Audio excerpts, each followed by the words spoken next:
წყარო. ანა საბახტარიშვილი, ინფრასტრუქტურის მშენებელთა ასოციაციის აღმასრულებელი დირექტორი. ყოველ 4 შაბათს 19 საათსა და 10 წუთზე ადვოკატის საათი მარიკა არევაძესთან ერთად. აქტუალური სამართლებრივი საკითხების ანალიზი, პრობლემები და მათი გადაჭრის გზები. გვისმინეთ რადიო კომერსანტის ეთერში FM 95 და 5. მოგესალმებით, ძვირფასო რადიო მსმენელებო, დღეს 4 შაბათია და ტრადიციულად ხვდებით ერთმანეთს რადიო კომერსანტის ეთერში გადაცემით ადვოკატის საათი მარიკა არევაძესთან ერთად. მე კი მისი ავტორი და წამყვანი გახლავართ მარიკა არევაძე. დღევანდელი ჩვენი გადაცემის თემა გახლავთ თავისუფალი ეკონომიკური ზონები, სამართლებრივი რეჟიმი და მათი უპირატესობები და ამ საინტერესო საკითხზე ჩვენთან ერთად ისაუბრებს ჩვენი სტუმრები ევგენი ჯიხვაძე, ქუთაისის თავისუფალი ინდუსტრიული ზონის წარმომადგენელი, ირაკლი გაფრინდაშვილი, იურიდიული ფირმა GLCC-ის მმართველი პარტნიორი და ნათელა პერტაია, ბუღალტრულ აუდიტორიული კომპანია TNG-ის დირექტორი. პირველ რიგში მინდა მადლობა გითხრათ სტუმრობისთვის და ვიმედოვნებ, რომ საინტერესო ეთერი და პროდუქტიული გამოგვივა და ირაკლი პირველი კითხვით თქვენთან გადმოვალ ზოგადად რომ ავხსნათ ჩვენს მსმენელს რა არის თავისუფალი ინდუსტრიული ზონა და რა სამართლებრივი, ასე ვთქვათ, რეგულირება მის გარშემო. მოგესალმებით, მადლობა მოწვევისთვის, საინტერესო თემისთვის.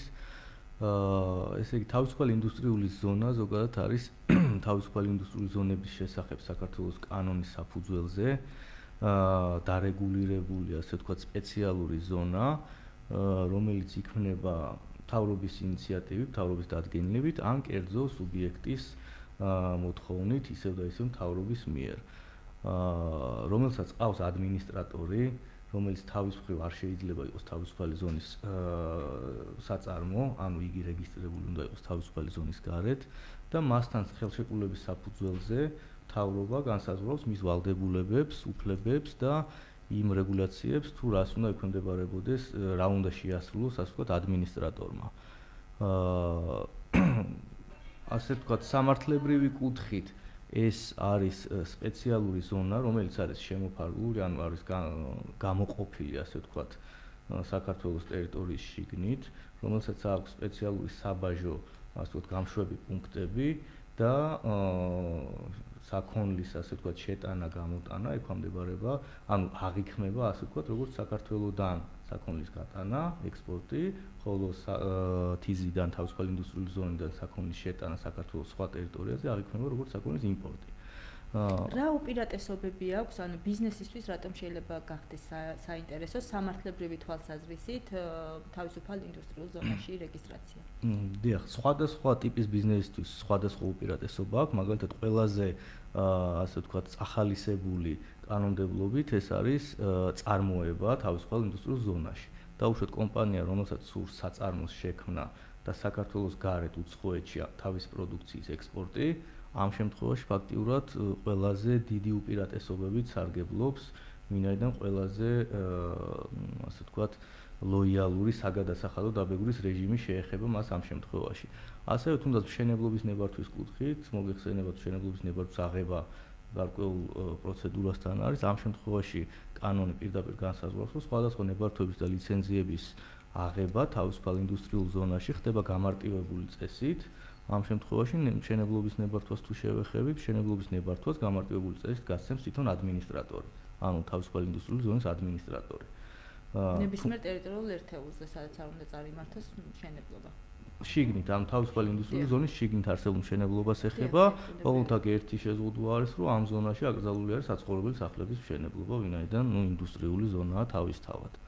ასევე შესაძლებელია თავისუფალი ინდუსტრიული ზონის შიგნით ამ ზონის წესდებით განისაზღვროს, რომ არეგულირებს სამართლებრივ ურთიერთობას იქ რეგისტრირებულ საწარმოებს შორის საერთაშორისო არბიტრაჟი და იქ რეგისტრირებული კომპანია აპრიორი ეთანხმება ამ წესებს, რაც ადმინისტრატორის მიერ არის განსაზღვრული. ასევე ანგარიშწორება არის, ასე ვთქვათ, აღსანიშნავი თავისუფალი ინდუსტრიული ზონის შიგნით ანგარიშწორება საწარმოებს შორის ხდება ნებისმიერ ვალუტაში და არ არის ის შეზღუდული მხოლოდ ლარით. ეს არის ძირითადი ისეთი ზოგადი განმასხვავებელი ნიშნები, რაც შეიძლება ვთქვათ. მადლობა. ევგენი, თქვენ ქუთაისის თავისუფალ ინდუსტრიულ ზონას წარმოადგენთ.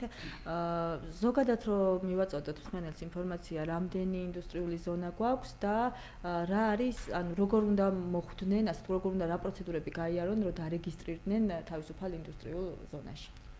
კიდევ ახლა მოგესალმებით, მოგესალმები თქვენ მსმენელებს და მაყურებლებს. საქართველოში ახლა მოღვაწეობს, სულ დაფიქსირებული არის 4 თავისუფალი ინდუსტრიული ზონა, ეს არის თბილისის თავისუფალი ინდუსტრიული ზონა, პირველი იყო ფოთის თავისუფალი ინდუსტრიული და ქუთაისში არის დარეგისტრირებული 2 თავისუფალი ინდუსტრიული ზონა. რეგისტრაცია ჩვენთან, როგორც ნებისმიერ საწარმო საქართველოში ხდება იუსტიციის საჯარო რეესტრის მეშვეობით, უბრალოდ ამ შემთხვევაში ჩვენ როგორც ოპერატორი ვაძლევთ უფლებას კონკრეტულ კომპანიას, კონკრეტულ სუბიექტს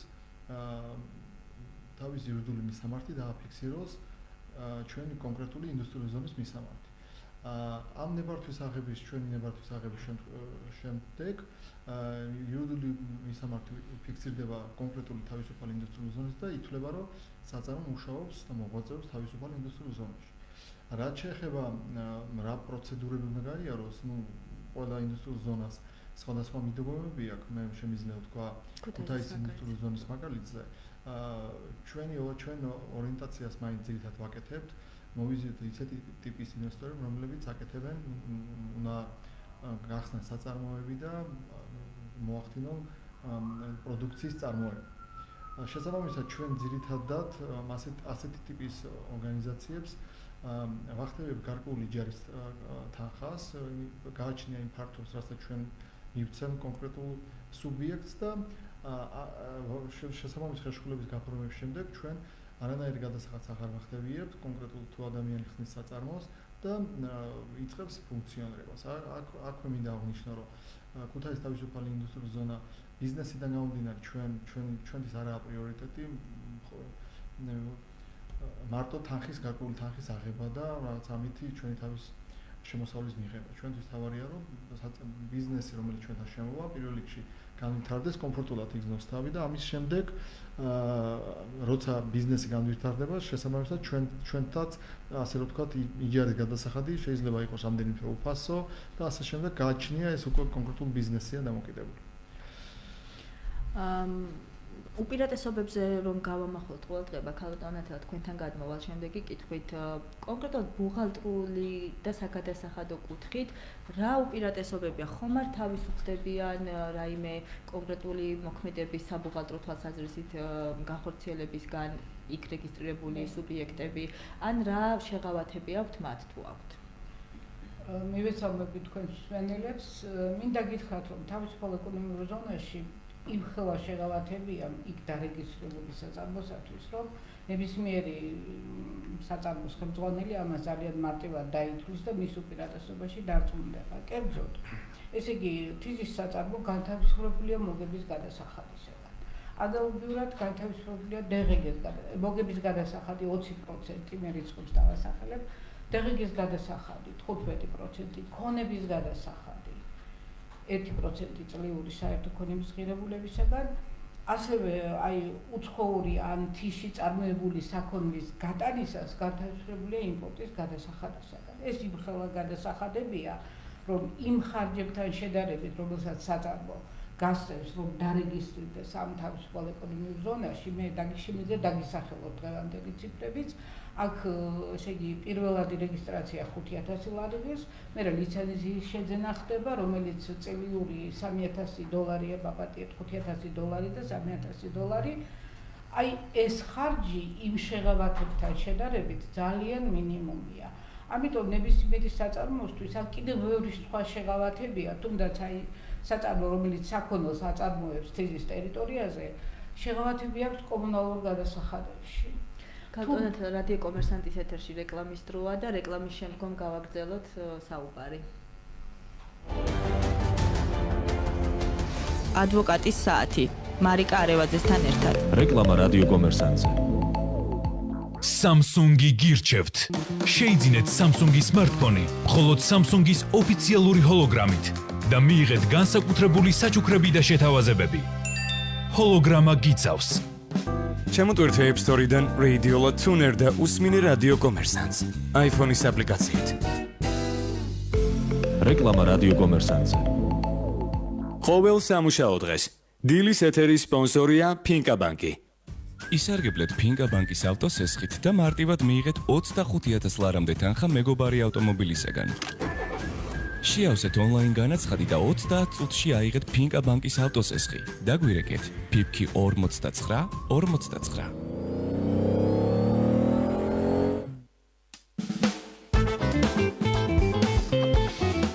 ყოველ ორშაბათს 11 საათსა და 15 წუთზე რადიო კომერსანტის და გარემოს დაცვითი ინფორმაციის და განათლების ცენტრის რუბრიკა მწვანე ბიზნესი.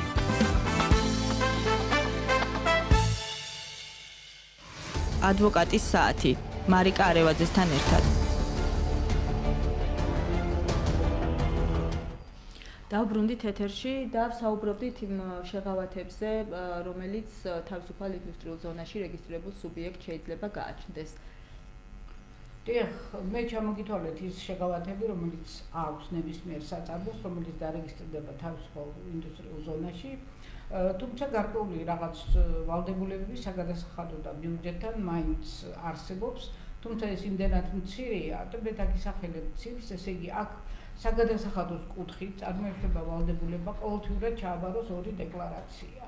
ანუ ბუღალტრული აღრიცხვა ნებისმიერ ვარიანტში და ბუღალტრული ფინანსური აღრიცხვა და ბუღალტრული აუცილებელია.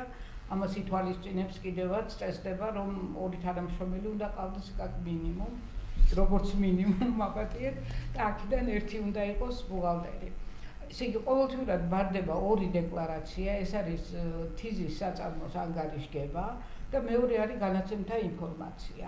აი ამ დეკლარაციის ჩაბარების შემდგომ თიზის საწარმოს წარმოექმნება ვალდებულება გადაიხადოს შემოსავლის 4% საქართველოს ბიუჯეტში.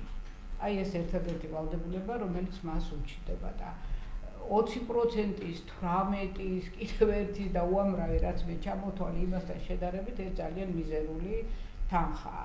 ამიტომ პირველი, მეორე და მესამე კატეგორიის საწარმოებებისთვის თიზის ტერიტორიაზე დარეგისტრირება, ესე იგი იძლევა უზარმაზარ შეღავათს და მოგებას თვითონ ფირმისთვის, ანუ ხარჯები უმცირდება მაქსიმალურად. ირაკლი, თქვენთან გადავალ შემდეგი კითხვით, რას როგორ სუბიექტს შეუძლია რეგისტრირება, ასე ვთქვათ, თავისუფალ ეკონომიკურ ზონაში, გულისხმობს საქართველოში რეგისტრაცია არის ამისთვის აუცილებელი, თუ უცხო ქვეყანაში მოქმედ და რეგისტრირებულ საწარმოსაც შეუძლია რომ იმართოს არეგისტრაციოდ აღნიშნულ ზონას. როგორც წესი, თავისუფალ ინდუსტრიულ ზონაში არეგისტრირებენ შეზღუდული პასუხისმგებლობის საზოგადოებებს, რომლების დამფუძნებლებიც არიან ან საქართველოში რეგისტრირებული კომპანიები, ან უცხო ქვეყნის კომპანიები. თუმცა თიზში შესაძლებელია ასევე დარეგისტრირდეს ფილიალი, ანუ არარეზიდენტი იურიდიული პირის წარმომადგენლობა, ან მუდმივი დაწესებულება. შესაბამისად, ამ კუთხით რაიმე შეზღუდვას კანონი არ აწესებს და უცბად რეზიდენტი და არარეზიდენტი პირების მიერ თიზში საწარმოების რეგისტრაციასთან დაკავშირებით. ნებისმიერი ფორმის, ასე ვთქვათ, და იურისდიქციის პირს შეუძლია დააფუძნოს შვილობილი ან წარმომადგენლობა თავისუფალ ინდუსტრიულ ზონაში. საინტერესოა რეზიდენტ და არარეზიდენტ პირებთან მიმართებით, რა პრაქტიკას ხვდებით კონტრაქტებთან დაკავშირებით, ანუ პირველ შემთხვევაში რომ განვიხილოთ კონტრაქტები არა შრომითი, არამედ ნებისმიერი სხვა ხელშეკონტრაქტებითი ურთიერთობა და ასევე შრომის სამართლებრივი ურთიერთობა, როგორ რეგულირდება აღნიშნულ ზონებში. შრომითი ურთიერთობები ჩვეულებრივად, ანუ არანაირი განსხვავება დაუშვათ საქართველოს შრომის კოდექსით დადგენილ მოთხოვნებთან დაკავშირებით არ არის. შრომითი ურთიერთობა შეიძლება წარმოიშვას თავისუფალ ინდუსტრიული ზონის საწარმოსა და საქართველოს რეზიდენტ ფიზიკურ პირს შორის ჩვეულებრივად შრომითი ხელშეკრულების საფუძველზე. აქ უბრალოდ დაბეგრის და ანგარიშგების კუთხით არის შეღავათი დადგენილი თავისუფალ ინდუსტრიული ზონის საწარმოსთვის, საშემოსავლო გადასახადის აღრიცხვის, ანგარიშგების და შემდგომ გადასახადის დაკავების, ანუ საგადასახადო აგენტის ფუნქციას სახელმწიფო არ აკისრებს თავისუფალი ინდუსტრიული ზონის საწარმოს და აქ ფიზიკური პირი თავად არის ვალდებული, რომ დადგეს გადასახადის გადამხდელად და გადაიხადოს მისი საკუთარი საშემოსავლო გადასახადი. ანუ აქაც გარკვეული წახალისება არის თავისუფალი ინდუსტრიული ზონის საწარმოსი სახელმწიფოს მხრიდან საგადასახადო კოდექსის მიერ შესაბამისი ფინანსთა მინისტრის ბრძანებით არის განსაზღვრული საშემოსავლო გადასახადით დაბეგვის წესი და აქ მითითებულია პირდაპირ რომ ფიზიკური პირი არის ამ გადასახადის გადამხდელი, მას აკისრია ეს ვალდებულება, თუმცა შესაძლებელია, რომ აბსოლუტურად ვთქვათ ნებაყოფლობით, შრომის ხელშეკრულებით საგადასახადო აგენტის ფუნქცია შეასრულოს თიზის საწარმომ, თუ მას აქვს ეგეთი სურვილი და ამ კომფორტს შეუქმნის, ასე ვთქვათ, თავის დასაქმებულებს, სხვა კუთხით სამართლებრივ ნაწილში, სამართლებრივ ჭრილში არანაირი განსხვავება, შეზღუდვა შრომით ურთიერთობებში არ არის. სხვა ტიპის ურთიერთობებს თუ შევხედავთ, მაგალითად, არის აკრძალვები, გარკვეული აკრძალვები არის განსაზღვრული საქართველოს საგადასახადო კოდექსით, საქართველოში რეგისტრირებული საწარმოებისგან, მაგალითად, მომსახურების შესყიდვა, ეკრძალება თავისუფალი ინდუსტრიული ზონის საწარმოებს, გარდა გამონაკლისებისა, როგორიც არის მაგალითად კომუნალური მომსახურებები, სატელეკომუნიკაციო, საკონსულტაციო და ასე შემდეგ. ანუ ძირითად ნაწილში მომსახურების მიღება ქართული კომპანიებისგან ეკრძალებათ, ისევე როგორც მომსახურების მიწოდება ქართული კომპანიებისთვის, ესეც აკრძალული არის, ვინაიდან ამ შემთხვევაში გვექნებოდა ძალიან ქაოტური და პირდაპირ იქნებოდა დაშვებული კანონით გადასახადისგან თავის არიდება, მაგალითად დავარეგისტრირებდით ხო ჩვენ თისში კომპანიას, რომლითაც პირობითად იურიდიულ მომსახურებას გაუწევდით საქართველოში ნებისმიერ პირს და გადავიხდით 0 გადასახადს. ამისგან თავის არიდების მიზნით სახელმწიფომ დაადგინა, რომ თიზის კომპანიას და საქართველოს რეზიდენტს შორის მომსახურების მიწოდება და მიღება არის პრაქტიკულად აკრძალული. ევგენი, თქვენთან გადმოვალ შემდეგი კითხვით ძალიან მნიშვნელოვანია, რა პრობლემებს აწყდებით, თუ კი არის ასე ვთქვათ, ასეთი, რა თქმა უნდა, თქვენ საქმიანობაში და ანუ რა მიმართულებით არის სასურველი მუშაობის გაძლიერება? მინდა მოგახსენოთ, რომ ინდუსტრიული ზონის შესახებ კანონი შეიქმნა 2007 წელს.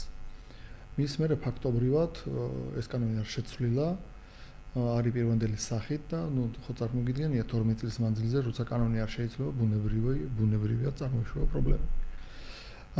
თავის დროზე, როცა ინდუსტრიული ზონა შეიქმნა, მთავრობამ დაადგინა, ასე იფიქრა, რომ ინდუსტრიული ზონა იქნება კლასიკური ის ადგილი, სადაც არანაირი ტიპის გადასახადი არ იქნება გადასახდელი. მაგრამ წლებთან ერთად ბატონმა ირაკლიმ სწორად აღნიშნა, წამოვიდა გარკვეული ტიპის შეზღუდვები. რეალურად რო შევხედოთ ჩვენ კანონს, რომელიც ჩვენ გვაქვს და ის ნორმატიული აქტები, რომლითაც ინდუსტრიული ზონები საქმიანობენ, ნებისმიერ ადამიანი იფიქრებს, რატო არა ყველა ინდუსტრიული ზონა გადაჭედილი ინვესტორებით, ქარხნებით და ასე შემდეგ. ამას დამერწმუნეთ აქ ობიექტური მიზეზები. პირველ რიგში, რაზე მინდა გამოვახვილა ყურადღება, ჩვენ პატივისცემ ბატონმა აღნიშნა, რომ ინდუსტრიული ზონის საწარმო არის განთავისუფლებული ყველა გადასახადისგან და ამაში სრულად ვეთანხმები, მაგრამ ერთი დაშვებით, თუ ინდუსტრიული ზონის საწარმო რამეს გაყიდვის საქართველოს ტერიტორიაზე, ან რამეს იყიდის საქართველოს ტერიტორიიდან, უნდა გადაიხადოს საერთო ღირებულების 4%. გარდა ელექტროენერგიის და რაღაც კომუნალური წყლის და ასე შემდეგ. აი ეს რომ წარმოვიგინოთ საქართველოს საწარმო, რომელიც იხდის მოგების გადასახადს, სხვაობას, შემოსავალსა და ხარჯს შორის 20%, ხო? ინდუსტრიული ზონის საწარმო პირდაპირ ბრუნვიდან უნდა გადაიხადოს 4% და დამერწმუნეთ, უმეტეს ბიზნესისთვის ეს არის ფაქტობრივად წამგებიანი და ქართული საწარმოები ერთადერთი ძირითადი შემაფერხებელია და ჩემი აზრითაც არალოგიკურიცა, მაგალითად ინდუსტრიული ზონის საწარმოს არ აწყობს საქართველოში იყიდოს მარაგები, რაღაცა თავისი იარაღები, რომელიც ყოველდღიურად ჭირდება საწარმოსთვის, იმიტომ რომ 4% უნდა გადაიხადოს იმას, რასაც იყიდის საქართველოში. შესაბამისად, ინდუსტრიულ ზონას ურჩევნია იყიდოს რაღაცა უცხოეთში, შემოიტანოს და ამ აცდეს ამ 4%-იან გადასახადს რა. აი ეს ერთადერთი, მაგრამ ეს ძირითადი ჩვენი აზრით, ჩვენ ამასთან დაკავშირებით ინტენსიურად ვაწარმოებთ მოლაპარაკებას მთავრობასთან, საქართველოს მთავრობა და გვირდებიან ამ სიტუაციის გადახედვას. ჩვენ გვესმის, რომ გარკვეული ტიპის შეზღუდვები ნამდვილად უნდა არსებობდეს, რომ ინდუსტრიულ ზონებში არ მოხდეს მასიურად საქართველოს საწარმოების გადმოტანა და ამითი არ დაზარალდეს საქართველოს ბიუჯეტი, მაგრამ ერთი არის უნდა გავითვალისწინოთ, რომ იმის მერე როდესაც ჩვენ გადავიდეთ ლატვიურ მოდელზე და ლიტვურ, ესტონურ ბოდიში თუ კაც რა თქმა უნდა, ესტონურ ხო მოდელზე ჩვენი საწარმოები ფაქტობრივად ინდუსტრიული ზონის გარეთაც თითქმის ძირითადად გადასახადი რაც საქართველოში არის მოგების გადასახადი, ხო? საშემოსავლოს გადასახადი ჩვენ არ ვიხდით, მაგრამ ჩვენი დასაქმებული თანამშრომლები იხდიან და ესეც გარკვეულწილად ჩვენი აზრით, ჩვენი პრაქტიკიდან გამომდინარე გარკვეულ პრობლემებს ქმნის სავარაუდოდ, იმიტომ რომ უმეტესი თანამშრომლები ან არაკვალიფიცირებულები არიან, ან არ აინტერესებთ, ან არ იხდიან და მე რაღაც წლების მერე, როცა ჩვენ ვადგენთ შესაბამის ინფორმაციას, ვის რამდენი ხელფასი გადაუხადეთ, ეს წარმოშობს იმის რისკს, რომ ადრე თუ იმ ადამიანთან მივიდეს საქართველოს და მოთხოვოს ყველა გადასახადი გადახდა. ინდუსტრიული ზონის საწარმოსთვის კი არის ირაკლი აღნიშნა, რომ ნებაყოფლობით შემთხვევაში შეუძლია გადასახადი დაუკავოს, მაგრამ ერთი დაშვებაა ყველა თანამშრომელი, ყველამ უნდა განაცხადოს თანხმობა ამის შესახებ და ამ შემთხვევაში ზონაში რეგისტრირებული საწარმოს აქვს ვალდებულება და უფლება დაუკავოს ყველა გადასახადი. ერთ-ერთმაც რო თქვას, რომ მე არა ვარ თანახმა, ამით ასე რო თქვა, ყველაფერი დამთავრდება.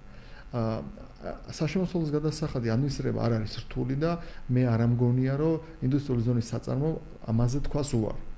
პირიქით, ან იმის დაშვება მაინც რა იყოს, რომ გარკვეული კატეგორიის თანამშრომლებმა, რომელიც გამოთქვამენ სურვილს, რომ საშემოსავლო დაუკავონ, მოხდეს ამის დაკავება და ადამიანმა არ აბაროს მერე დეკლარაცია, არ იხადოს ყოველთვიურად გადასახადი და ასე შემდეგ და ასე შემდეგ. თუ ამას გარკვეული ცოდნა ჭირდება და ამას ვერ მოვთხოვთ ყველა იმ მუშას, რომელიც ჩვენთან არის დასაქმებული.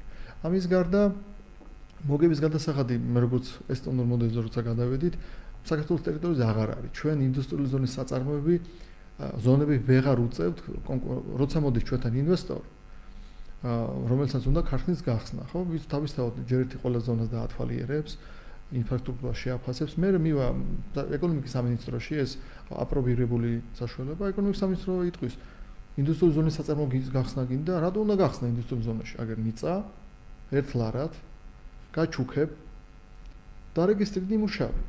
შესაბამისად, მოგების გადასახადი ახლა როცა საწარმოზე საუბარი, მინიმუმ ყველაზე კარგი შემთხვევაში 5 წელი მაინც ყველა მუშაობს იმაზე, რომ ჯერ ინვესტიცია მოახდინოს და მერე იფიქროს მოგებაზე და დამერწმუნეთ, საქართველოში არ არის სიმხელა გადასახადი, რომელიც მაგალითად ევროპელი რო ჩამოდის აქ, რომ იმისთვის ეს გადასახადი იყოს მიუღებელი. რაც შეეხება DGG-ს, DGG არის ისეთი ტიპის გადასახადი, რომელსაც როცა იხდი, მე ითვლი.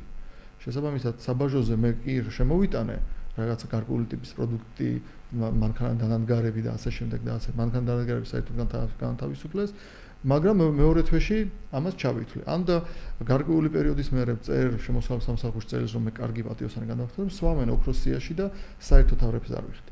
აქედან გამომდინარე, ინდუსტრიული ზონის ხიბლი, რომელიც იყო ადრე, ის იმ პრობლემების ფონზე, რომელიც არის და რომელიც სამწუხაროდ ამ ეტაპზე ძალიან ნელად წყდება და ჩემი აზრით საქართველოს თავრობამ გადაწყვიტოს ამ ინდუსტრიულ ზონებს რას უპირებს რა, იმიტომ რომ არ შეიძლება ერთი შექმნა ინდუსტრიული ზონა და თქვა რომ აქ გადასახადს არ იხდი და რამდენიმე წელში ფაქტობრივად შენ თვითონ გახდე ინდუსტრიული ზონების კონკურენტი და ნებისმიერ ინვესტორი რომელიც მოდის საქართველოში ხო ყველა თვლის, ხო? ჩვენ მქონდა ძალიან ბევრი შემთხვევა, როცა ჩვენ ინვესტორს მოველაპარაკეთ, რაღაცაზე შევთანხმდით, რაღაც შეღავათე მივეცით და ეკონომიკის სამინისტროს ან აწარმოებს საქართველოში ფარგლებში შეხვედრის შემდეგ ის აწარმოები ეს ადამიანები ხსნიან საწარმოებს ინდუსტრიული ზონის გარეთ. აქედან გამომდინარე, ჩემი აზრით, საერთოდ უნდა განისაზღვროს პოლიტიკა, რა უნდათ, როგორ უყურებენ ამ საერთოდ ინდუსტრიულ ზონებს, იმიტომ რომ იმის გათვალისწინებით, რომ ინდუსტრიული ზონა ხო ხვდებით ყველა არის კერძო ჩვენ ოპერატორები ყველა ინდუსტრიული ზონის ვართ ორიენტირებული იმაზე რომ გარკვეული სახის შემოსავალი მივიღოთ ჩვენი ფართების გაქირავებით იმიტომ რომ ინდუსტრიული ზონა რო შეიქმნას უნდა იყოს მინიმუმ 10 გექტარის მიწის ფართობი უნდა იყოს შესაბამისად საბაჟო მოთხოვნების კუთხით მოწყობილი თავისი კონტროლის ზონი თავისი კამერები და რომ ამის ყველაფრის შენახვა ინფრასტრუქტურით შედება გარკვეული ფინანსები თუ ჩვენი ფართები ვერ გავაქირავეთ და მიზერულ ფასებიც რო დავადოთ ხო თუ ადამიანები ვერ მოვიზიდეთ და ჩვენი კონკურენტი ფაქტობრივად ახლა ამ დღევანდელი გადმოსახედიდან არის საქართველოსთან რომ ჩვენ ძალიან ისეთ არათანაბარ პირობებში ვართ და აი ეს საკითხიც ჩემი აზრით ძალიან მნიშვნელოვანია და ყურადსაღები რა ამ ყველაფერთან დაკავშირებით ბუნებრივია თქვენ გააქვთ მთავრობასთან კომუნიკაცია იგეგმება თუ არა რაიმე ცვლილება ამ მიმართულებით და დიახ ჩვენ ბოლოს ასეთი დიდი შეხვედრა გქონდა პარლამენტში ბატონ კაკულიასთან დარგობრივ კომიტეტში ვიყავით ყველა ინდუსტრიული ზონის წარმომადგენელი ჩვენი პრობლემები ასე რომ ვთქვათ დავსახეთ უთხარით და ამის გარდა შეხვედრის მერე ყველა ინდუსტრიული ზონა შევიკრიბეთ და ჩვენი პრობლემები ჩამონათვალე და ჩვენი გზები როგორ უყურებთ ამ პრობლემების გადაჭრას მივაწოდეთ პარლამენტს ახლა მე როგორც ვიცი მიდის ამ საკითხებზე მუშაობა და ჩვენ ველოდებით რომ გარკვეული ტიპის უფრო გაფართოებული შეხვედრა გვინდა მე ბატონ რომანის ჩვენ უთხარით რომ მარტო დარგობრივი პარლამენტი არის კანონის მიმღები მაგრამ თვითონ უშუალოდ ვისაც აქვს ამას ყოველდღიურად შეხება ეს არის პირველ რიგში ფინანსთა სამინისტრო შემოსავლების სამსახური და ეკონომიკის სამინისტრო მათთან ერთად რგოლთან თუ გაქვთ კომუნიკაცია აღმასრულებელ რგოლთან საკმაოდ ინტენსიური კომუნიკაცია გვაქვს მაგრამ იცით რა არის გარკვეულწილად ინდუსტრიული ზონების პრობლემაც არის იმიტომ რომ ყველა ინდუსტრიული ზონა ამდენი ხნის მანძილზე მიდიოდა კონკრეტული თავისი პრობლემებით იმიტომ რომ ყველა ინდუსტრიული ზონას აქვს გარკვეული სპეციფიკა ხო აქედან გამომდინარე ჩვენ ჩემი აზრით ვერ მივაწოდეთ რაღაცა კონსოლიდირებული ჩვენი პრობლემები რა ამაზეც უკვე ასე რომ თქვა ჩამოვყალიბდით და ალბათ ველოდებით ამ როგორც შეგვირდნენ პარლამენტში უნდა მოეწონა ბატონმა რომანმა შეგვირდა რომ მოაწყობს ამ შეხვედრას ყველასთან ერთად და შესაბამისად იქ უკვე რაღაცა უფრო კონკრეტულ ნაბიჯებს დავსახავთ იმიტომ რომ კიდე ერთხელ ვამბობ 2007-ში როცა ინდუსტრიული ზონა პირველი შეიქმნა ფოთის როცა შეიქმნა ეს იყო ეს უნდა ყოფილიყო ისეთი ადგილი სადაც ყველა გადასახადს კი ბატონო გადასახადს არ ვიხდით მესმის ეს ამას ვაღიარებ მაგრამ ახლა 4% საქართველოსში შეძენილ საქონელზე გადავიხადოთ ცოტა ჩემი აზრით არალოგიკურია რაც შეეხება კომუნალურ გადასახადს ვითომ ჩვენ რო გვაქვს ნაკლები რეალურად ნაკლები კი არა უბრალოდ ინდუსტრიული ზონის საქონლის შეტანა ითვლება ექსპორტად და დეგეგეს არ ვიხდით თუ არა რეალურად რო ყოფილიყავ ჩვენ ინდუსტრიული ზონის გარეთ მივიღებდით პირობითად დენს დეგეგეს ჩათვლით და მე ჩავითვლით იმიტომ რომ ჩვენ არც კომუნალურ გადასახადების ნაწილში არ აქვს რაღაცა განსაკუთრებული უპირატესობა ინდუსტრიული ზონის გარეთ მოქმედ საწარმოოსთან აქედან გამომდინარე კიდე ერთხელ ვამბობ თავრობასთან ერთად უნდა დავждეთ, უნდა თქვათ ჩვენი პრობლემები, იმიტომ რომ ეს მე რაც გითხარით, არის ეს პრობლემა, რომელიც ზედაპირზე არის, ისეთი ტიპის პრობლემა, რომ შემოსავლების საბაჟოსთან მაგალითად ამას პრობლემებს ვერ დავარქვი, მაგრამ არის გარკვეული პროცესი, მაგალითად ახალ საბაჟო კოდექსში პირველად გაითვალისწინეს ის პუნქტი, რომ მაგალითად ინდუსტრიული ზონის ზონიდან შესაძლებელი გახდება რაღაცა საქონლის გატანა, დროებით გადამუშავება და მე შემოტანა. ახლა არა ჩვენი მსმენელებისთვის რო იყოს უფრო გასაგები მაგალითად ერთ-ერთ ჩვენ კომპანიას ჭირდება დაზგის გატანა იმისთვის რომ ჩაატაროს გარკვეული ტიპის სამუშაო და ასე კალიბროვკა რო გააკეთოთ ასე რომ ვთქვათ რა ამისთვის ადრე ჩვენ ამ ჩარს ვყიდით ვითომ ინდუსტრიული ზონის კომპანიაზე ვიხდით 4%-ს ვიხდით დეგეგეს ვაბაშებდით ვაკეთებდნენ ამის გასწორებას კალიბრობას მე შემოქონდა ისე ვიხდით 4% შემოტანაზე ისე ვახდენით ამის ასე რომ ვთქვათ გამარჯვებას და ეს ხო ხვდებით როცა ინდუსტრიულ ზონაში საწარმო არის ის ამბობს რომ ინდუსტრიულ ზონის გარეთ როცა ვიყო ეს პრობლემა წავიღებ ჩემ ჩარს გავარემონტებ მოვიტან ასეთ ტიპის პრობლემებიც არის ელემენტარული შეიძლება ცოტა სასაცილოც იყოს, მაგრამ ინდუსტრიული ზონის დან ნაგვის გატანა, ნარჩენის გატანაც პრობლემა არის, იმიტომ რომ შემოსავლების სამსახურის საბაჟო ითქვის, რომ ეს ნარჩენია, მაგრამ შეიძლება რაღაცა ღირებულება გააჩნდეს და ამას ბევრი მტკიცების და ასე შემდეგ სურათების გადაღების შემდეგ ძლივს ამ პრობლემებს ვაგვარებთ, მაგრამ ეს კიდე ვამბობ, ყველაფერი ხდება არასისტემურად და ამაზე არ არის რაღაცა პოლიტიკა განსაზღვრული და ეს პრობლემები ინდუსტრიულ ზონებში რაც მე დაგიცახლეთ ყველას პრობლემა თუ რა. გარკვეულ ზონებს აქვს სპეციფიკური პრობლემა, რომელიც მაგალითად სპეციფიკიდან გამომდინარე ჩვენ არ გვაქვს, ან ჩვენ რო გვაქვს, მაგალითად სხვა ზონას არ აქვს. მადლობა რადიო კომერსანტის ეთერში ისევ რეკლამის დროა, დაგველოდეთ მალე დავბრუნდებით. ადვოკატის საათი მარიკა არევაძესთან ერთად. რეკლამა რადიო კომერსანტზე. დაისვენე ბაკურიანში, უახლეს სასტუმრო საფირში. მიიღე უმაღლესი დონის მომსახურება, შვედური მაგიდა, სპა, საკონფერენციო დარბაზი, ბავშვთა გასართობი ოთახი. დაჯავშნე ნომერი ახლავე: 591770011. საფირი ქმნის მოგონებებს. როგორია მომავლის ბანკინგი? 23 აპრილს The Financial წარმოგიდგენთ საბანკო ინოვაციების ფორუმს, სადაც წამყვანი ბანკები და საერთაშორისო ორგანიზაციები წარმოადგენენ თავიანთ ხედვას ბანკების, გადახდის სისტემებისა და მათი უსაფრთხოების მომავალზე. ფორუმის გენერალური სპონსორია საგადასახადო და ტექნოლოგიური კომპანია Visa. ღონისძიების მასპინძელია Radisson Blu Iberia თბილისი. პროექტი მხარდაჭერილია საქართველოს ეროვნული ბანკის მიერ. მედია მხარდამჭერი კომერსანტი. რეკლამა რადიო კომერსანტზე.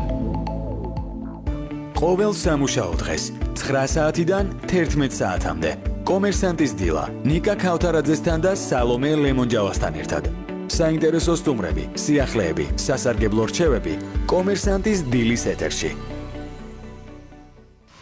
ადვოკატის საათი მარიკა არევაძესთან ერთად. დავბრუნდით ეთერში და მსმენელს, რომელიც ახლა შემოგვიერთდა, შევახსენებ, რომ კომერსანტის ეთერში ადვოკატის საათის დროა და ჩვენ საუბრობთ თავისუფალ ეკონომიკურ ზონებთან დაკავშირებით, მის სამართლებრივ რეჟიმზე და უპირატესობებზე. ირაკლი, თქვენთან გადმოვალ შემდეგი კითხვით, ხშირია საზოგადოებაში, როდესაც ვერ ხდება გამიჯვნა თავისუფალი ეკონომიკური ზონებისა და ოფშორული ზონების ერთმანეთისგან. რა შეგვიძლია უთხრათ ამ მსმენელს, რა განსხვავებაა მათ შორის, რომელს რა სამართლებრივი სტატუსი აქვს და ასე შემდეგ.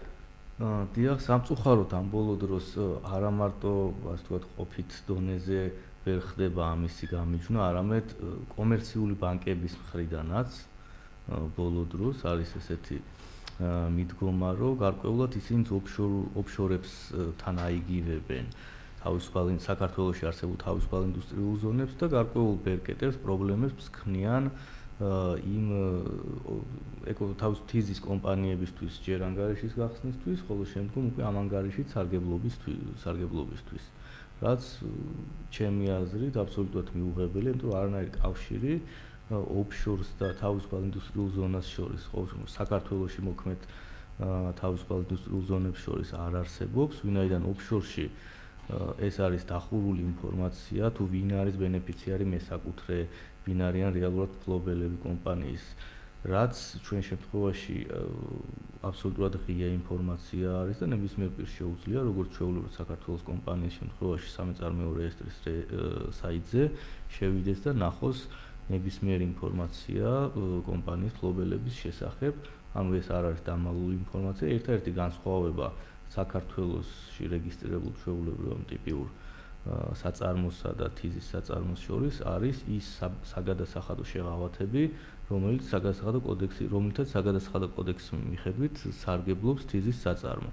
სხვა არანაირი უპირატესობა ან რაიმე მსგავსება ოფშორთან არ არსებობს გარდა საგადასახადო შეღავათებისა და ეს ძალიან მნიშვნელოვანი არის, რომ ყველასთვის იყოს ძალიან ნათელი, კაფიოთ იქნას გამიჯნული, ასე ვთქვათ, ბოლო პერიოდში არაპოპულარული ოფშორული ზონები და თავისუფალი ინდუსტრიული ზონები, რომელიც რადიკალურად სხვა და უფრო, ასე ვთქვათ, ღია და გამჭვირვალე ზონები არის, ვიდრე ოფშორული ზონები, კლასიკური ოფშორები. თქვენ ამ სფეროში, ასე ვთქვათ, სამართლებრივი თვალსაზრისით საქმიანობთ და რა პრობლემებს აწყდებით თქვენ უკვე იურისტის გადასახედიდან თქვენი მარწმუნებლების კუთხით? დიახ, ძირითადი პრობლემა ბოლო პერიოდში, რაც თქვი, არის ბანკებთან დაკავშირებული, კომერციულ ბანკებთან, როდესაც მოგეხსენებათ, ანუ თიზის კომპანიები ძირითადად ანგარიშსწორებს, ანუ ტრანზაქციები, საბანკო ტრანზაქციები აქვს უცხოურ კომპანიებთან, ხო? ვინაიდან აღნიშნეთ, რომ საქართველოს კომპანიებთან მისგან მომსახურებას ვერ ყიდულობენ, სერვისებს ვერც აწვდიან, საქონლის, ასე ვთქვათ, მიწოდება გაყიდვა იბეგრება 4% და ძირითადი, ანუ კომერციული საქმიანობა ხდება უცხოეთში. ანუ თიზის კომპანიების ძირითადი კონტრაგენტები არიან უცხო ქვეყნის კომპანიები, შესაბამისად უცხოეთიდან ხდება ჩარიცხვების და გადარიცხვების. აი აქ ძალიან პრობლემური სიტუაცია, როდესაც იგივე კომერციული ბანკები და ამ ბანკების კონკრეტული დეპარტამენტები, რომლებსაც AML დეპარტამენტი, ფულის გათხრების და მონიტორინგის დეპარტამენტები თითქმის ყველა ტრანზაქციას, რომელიც დაკავშირებულია თიზის საწარმოოს ანგარიშზე თანხის ჩარიცხვა და პირიქით თანხის გადარიცხვას, უყურებენ გამადიდებელი შუშით, ითხოვენ განუზომლად დიდ და დეტალურ დოკუმენტაციას, რასაც ისინი არ მოითხოვდნენ, ეს რომ არ იყოს თავისუფალი ინდუსტრიული ზონის საწარმო. ანუ არც ერთ შემთხვევაში ცალსახად ამ დოკუმენტაციას და ესეთი აქტიურობით და ესეთი ამით არ მოითხოვდნენ. აი ეს არის ძირითადი პრობლემა, რაც ამ წუთას ყველაზე, ასე ვთქვათ, რადიკალური და ყველაზე მნიშვნელოვანი პრობლემა არის თავისუფალი ინდუსტრიული ზონის საწარმოებისთვის. მადლობა, გადაცემა პრინციპში დასასრულს უახლოვდება და მინდა ასევე შევეხოთ, ასე ვთქვათ, თავისუფალი ზონების სხვა საერთაშორისო ზონებთან მიმართებით სად ვართ ჩვენ? იცით რა არის? ჩემი მოსაზრებით ჩვენ არა ვართ კლასიკური გაგებით თავისუფალი ინდუსტრიული ზონები, იმიტომ რომ უცხოეთის უმეტესობა თავისუფალი ინდუსტრიული ზონა როცა იქნება, შეიძლება იქნებოდეს გარკვეული ვადით 20, 30, 100 წლით, მაგრამ ინდუსტრიულ ზონაში რომ მოღვაწეს საწარმოებს საერთოდ არანაირი არც შეზღუდვები, არც გადასახადები და ასე შემდეგ არ არსებობს რა. მე ვამბობ კლასიკური გაგებით, მაგალითად დუბაის მაგალითს. დუბაის მაგალითი არის ერთ-ერთი ყველაზე წარმატებული ინდუსტრიული ზონები. ჩემი